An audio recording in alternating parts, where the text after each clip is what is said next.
Hinihikayat ng Youth Volunteer Facilitators ng Lingayen ang mga kabataan na nagnanais na mapabilang sa kanilang organisasyon at magkaroon ng kakayahan na makatulong at makapagserbisyo sa kanilang komunidad. Ayon kay Reyna Candelaria Veses, ang siyang President of Youth Volunteer Facilitators of Lingayen, na nagsimula lamang din sila bilang isang normal at simpleng mag-aaral kung saan nagkaroon sila ng pagkakataon na maging bahagi. At ngayon siya ay presidente na ng Youth Volunteer Facilitators sa bayan. Anya na hindi lamang sa bayan ng Lingayen ang kanilang adhikain na maibahagi ang volunteerism ngunit maging sa buong lalawigan ng Pangasinan. Sa pamagitan ng kanilang mga programa at proyekto ay patuloy ang pagtulong ng mga ito sa bawat komunidad. Hindi lamang sila anya nakatutok sa isang bagay at sitwasyon ngunit dumedepende rin sila sa pangailangan ng komunidad. Lalo na naniniwala ito na ang kabataan ng pag-asa ng bayan kaya naman sinisikap nila na mas dumami pa ang mga kabataan na sumama sa kanilang samahan.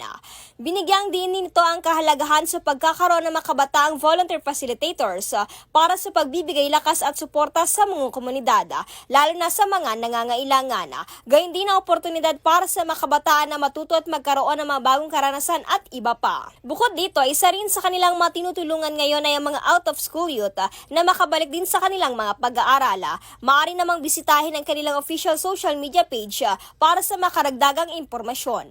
Good morning po. I am Reyna po, the president of the YVFL. So first, nag-start po kami as a normal individual lang po, hindi pa po nag-volunteer. Isa lamang pong hamak na estudyante and nagkaroon po kami ng opportunity to attend the training of trainers po sa Baguio. And as time passes by, na-farm po namin yung word or yung organization po namin na YVFL. Nagkaroon po kami ng own logo po namin.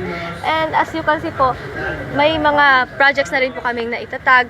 Iba-iba po, bali hindi po kami nakafocus lang po sa iisa.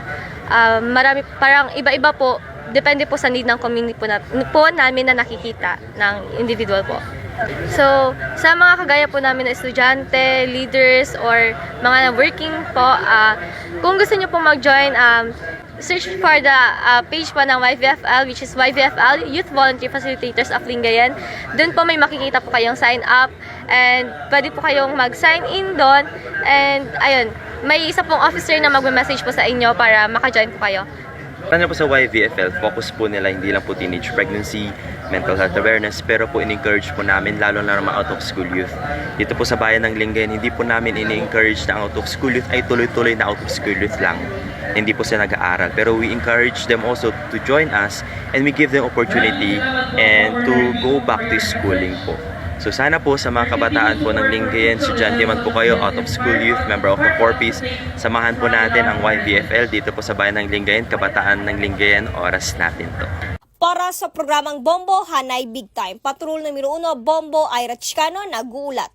Para sa number 1 and most trusted radio network in the country, Bombo Radio Philippines. Basta Radio, Bombo!